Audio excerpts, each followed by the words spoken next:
So, hello everyone. Good afternoon. So, kung napapansin nyo, nandito ako ngayon sa aming summer cottage. So, ayan yung aming summer cottage.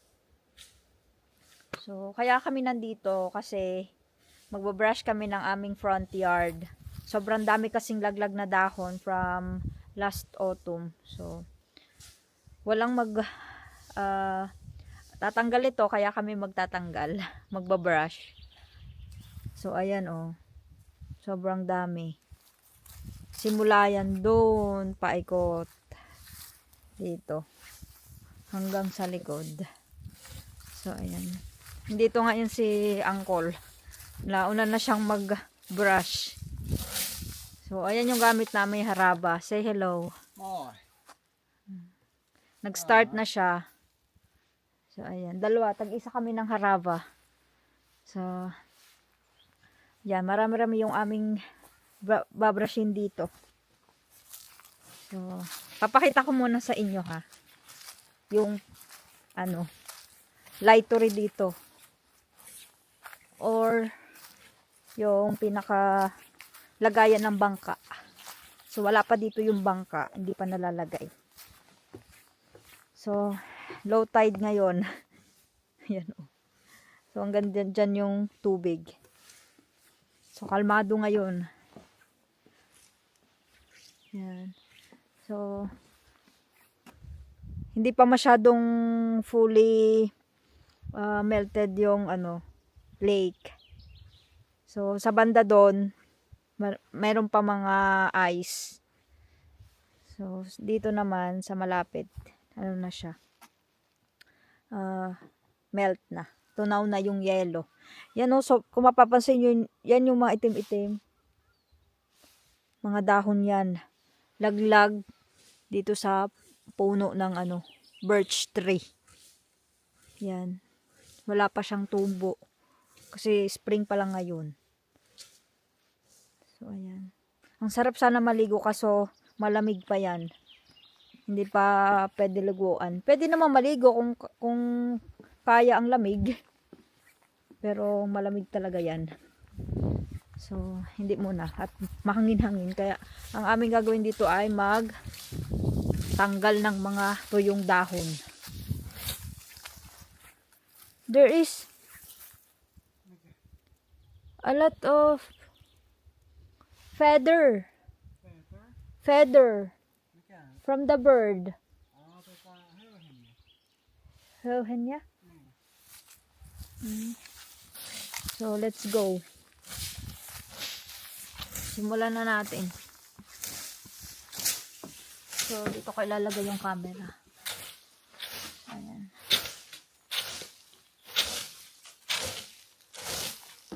Ito mo lang pala.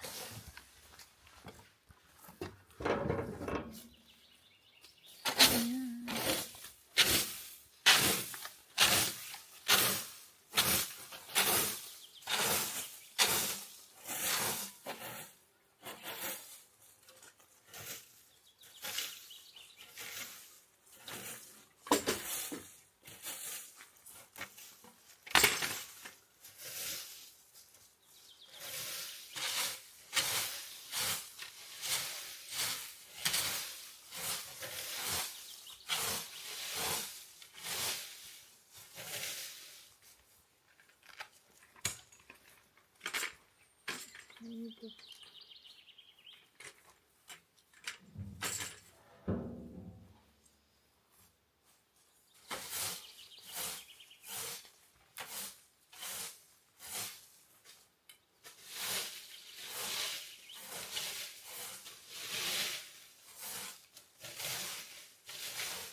sitten noita kasoja.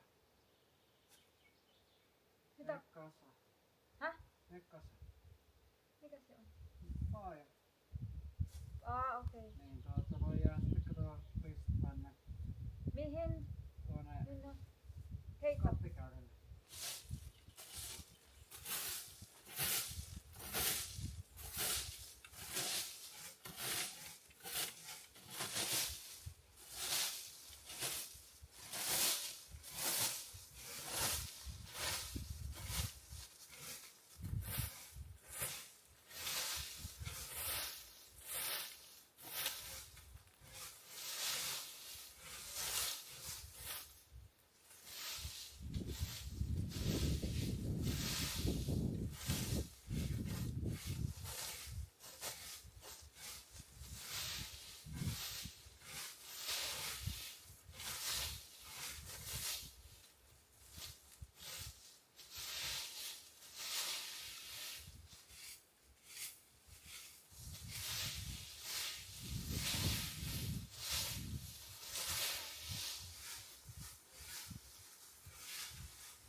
So, lagi namin to ginagawa sa early spring.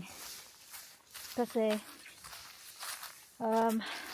pag summer na talaga, tubo na yung mga damo.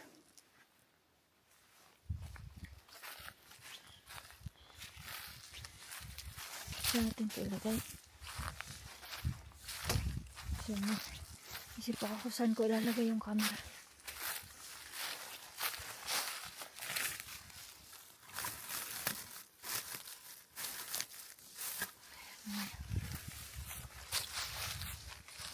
Try natin.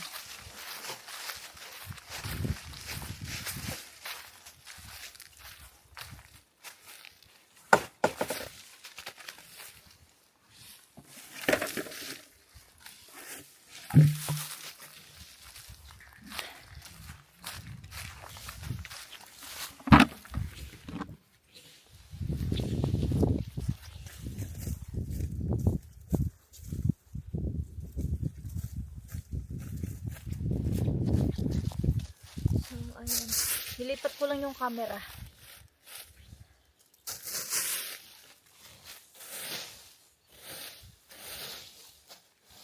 So, medyo mahaba-haba yung aming lilinisin dito. Malawak kasi yung harapan ng summer cottage. So, tulong naman kami ni Uncle. So, sige. Okay lang yan. Siguro nandito kami mga more than 2 hours.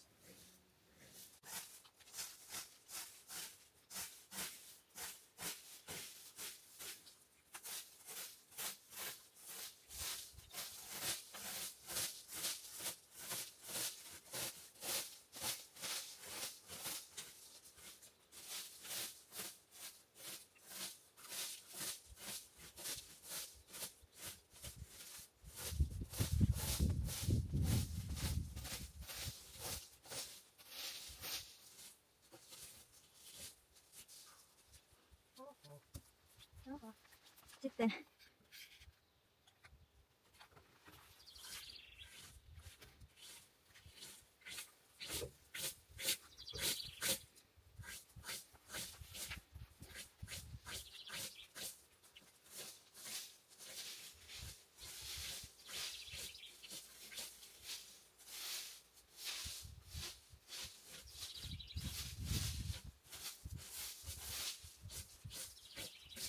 Van.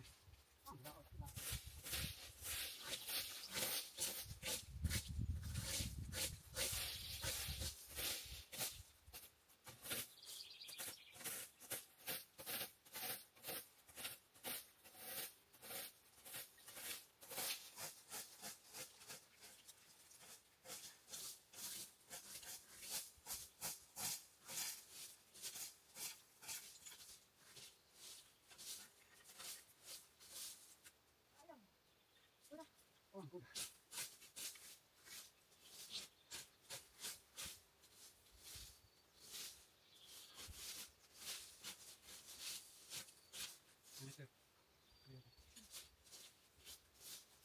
No, but there's so much grass. Yeah, why not?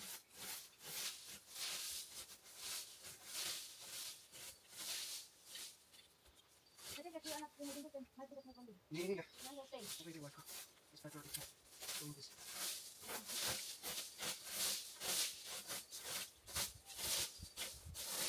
Look at that. Cannot see so well. I don't think. Look.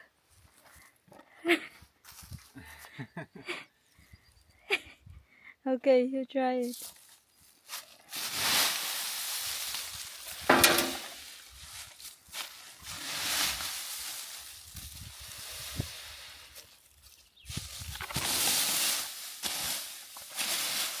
Noin. Sitten veijään tuohon.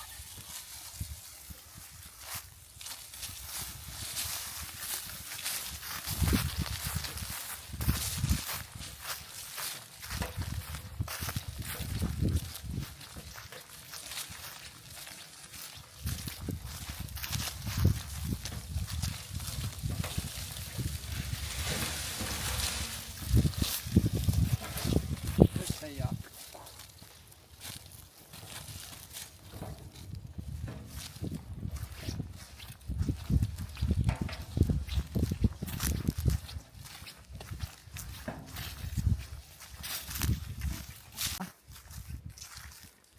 Joo. We use this kind of thing to transport the leaves, the dry leaves. And there is the brush and the what's this?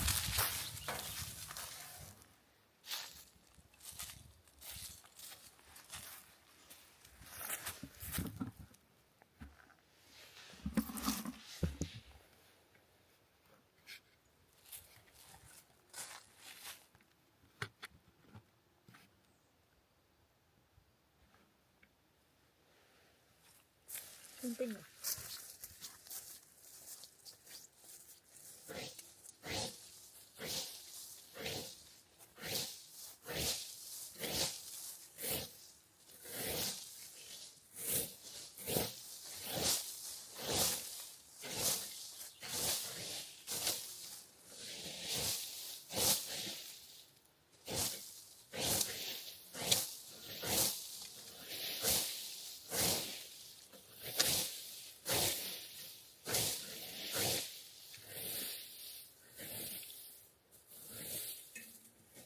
Even it's not so perfect, Mm.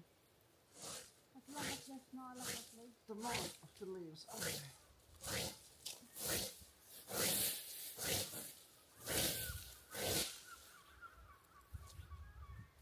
Is that Yochen? Se on lokkeja. Lucky.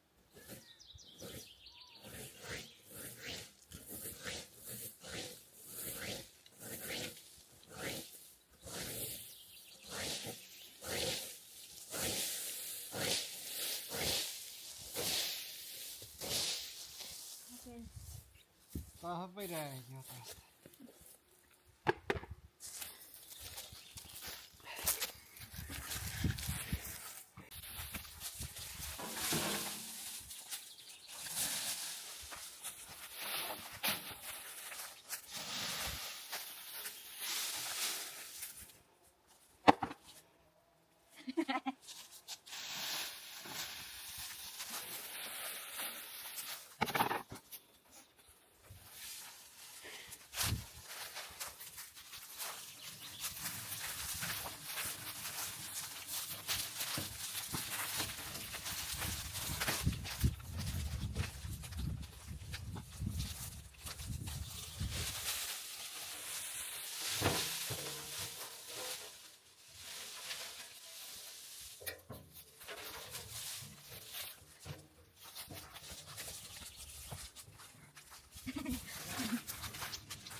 Life in Finland. Life in the province. Kasi pag hindi namin tinanggal itong mga damo o yung mga dahon, may possibility na baka pumunta dito yung mga ahas. Kaya mas mabuti na tanggalin na ito. Kasi kung mapapansin nyo, sobrang kapal. Ayan o. So pag hinayaan lang namin sila dito, baka may ahas. Nakakatakot. So, mas maigi na yung ganito. O tingnan nyo, diba sobrang ganda. Sobrang linis na ng paligid. So, let's continue na. Okay. So, malapit-lapit na kaming matapos.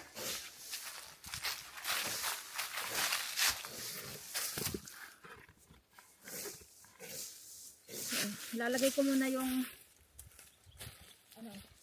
nakalagay sa wheelbarrow.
Ano ka lang?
Ja.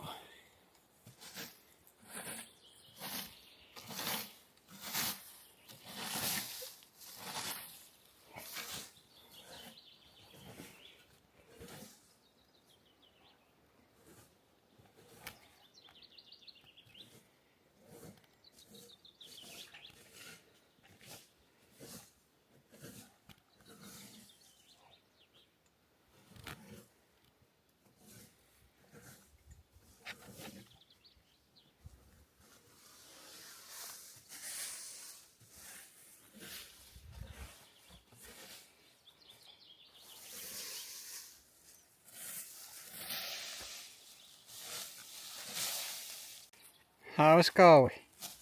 Everything is fine. Soon, all are done. Only this side left. Because those side, that side already done. It's clean now. So, and my left side, still a lot of leaves. But it's fine.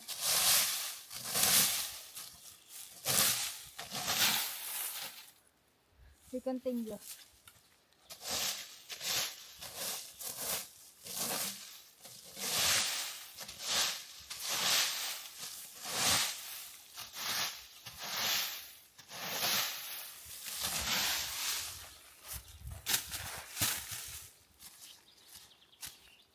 So I need to take this.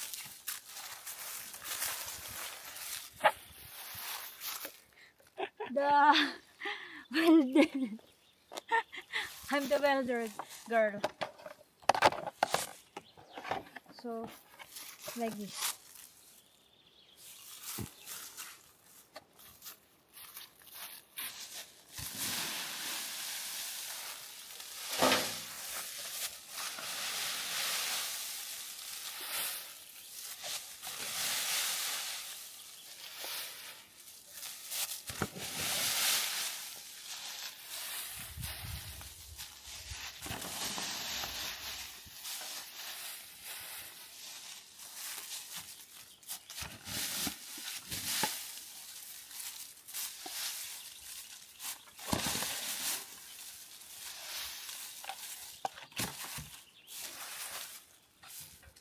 Bye-bye.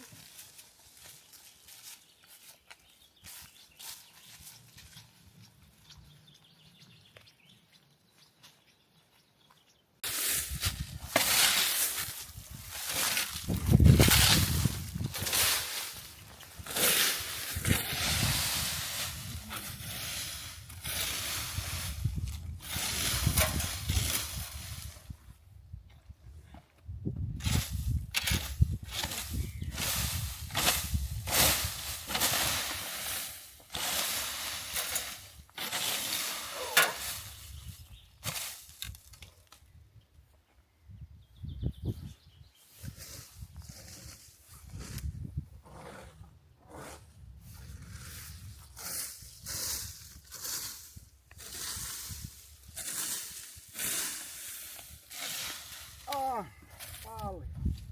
Näin.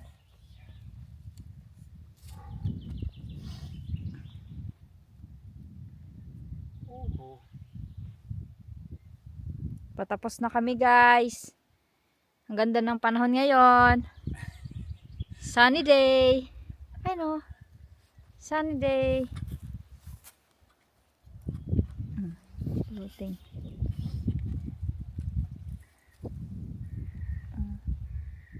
Loki.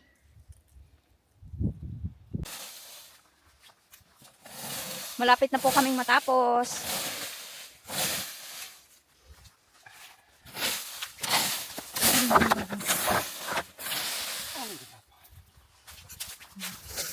Sila.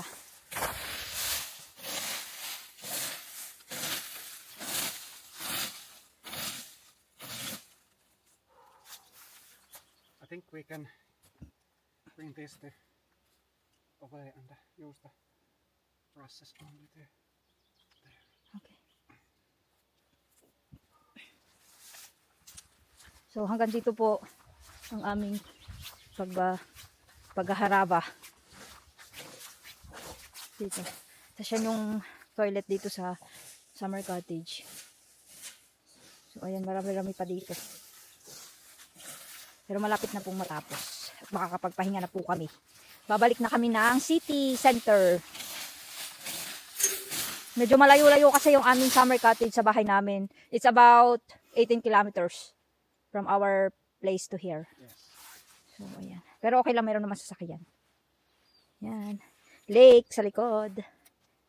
Million euro. Paradise.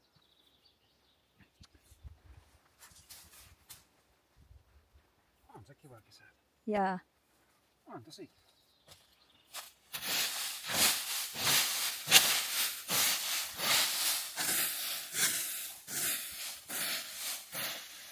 So, hello again. Tapos na po ang aming paghaharaba. At papakita ko sa inyo kung gaano nakakalinis. So, ayan. Kung napansin nyo, wala na siyang masyadong tuyo na dahon. So, kahit dyan sa may palikod, wala na din. So, naalis na namin ang lahat ng mga tuyong dahon. Dito din sa kabilang side. Wala na din. So, ganyan na siya kalinis. Yan yung after. Yeah, now the grass can grow and The the last leaves will gonna been cut by the lawnmower. So We just take the most biggest amount of the leaves away. Ayan. Yan na yung front. So, malinis na. Wala nang tuyong dahon. Ganyan na siya kalinis. Meron kasi kami parating na summer event dito sa aming summer cottage. Kaya, yun. Nilinis na din namin talaga lahat. Para maganda siya tingnan pag dating ng aming summer event. Which is in July. So, pati dito sa aming grilly pica. Malinis na din. So, yan. Kasi madami yan kanina dyan na tuyo na dahon. So, inalis na din namin. And then, dito usually nagpa-park ng cars. So, malinis na din dito. Tapos, dito namin itinambak lahat ng mga tuyong dahon. So, ayan, dyan. Sa side na yan. And then, dito din sa may puse. So, ang tawag dyan ay puse, hindi wese. Kasi nandito tayo sa countryside. So, ang tawag ay puse. Pu means tree. Kaya puse. Yan. So, yung side na yon medyo madami pang tuyong dahon. Pero at least, dito sa dadaanan, wala na siyang masyadong tuyong dahon. Para tumubo yung grass ng maganda. So, ayan. Yan, maganda na siya tingnan. Malinis na. So, wala pa tumubong mga dahon sa puno. Kasi spring pa lang dito. Patubo pa lang sila. Medyo napaaga yung spring dito sa Finland. Kaya maaga din kami nagharava. Kasi wala nang snow. So, kalmado ang lahat. So, balak namin itong tanggalin. We want to like remove this. And also that one. Over there. Yung mga sanga-sanga. So, ito, kanina, sobrang dami din itong yung dahon. So, inalis na din namin yung side na to. Yan. Matagal na kasi siyang hindi nalilinisan. Kaya sobrang daming yung dahon dyan. So, ito, balak namin itong tanggalin. We want to remove this in the future. Kasi ito yung sanhi ng dahon. Once kasi na tumubo yung dahon dyan, tapos pagdating ng autumn, maglalaglagan. Kaya ang siste, dito sa tubig na pupunta lahat. O kaya sa gilid-gilid. Kaya sobrang daming dahon. So ang ginawa namin, tinanggal na lang namin. Kasi ang ganda tingnan kasi meron siyang sand. Yun nga lang, daming tuyong dahon. So, nawawala yung aesthetic ng beach. So, ayan siya, oh. Diba? Oh. So, yun lang. That's all for today's video. Ang paghaharaba ng aming tapat ng aming summer cottage. So, let's go. And, let's say goodbye to all of them. So, bye everyone. Thanks for watching. Please like, subscribe, and comment to our videos. So, thank you so much. Have a nice day. Bye. Bye.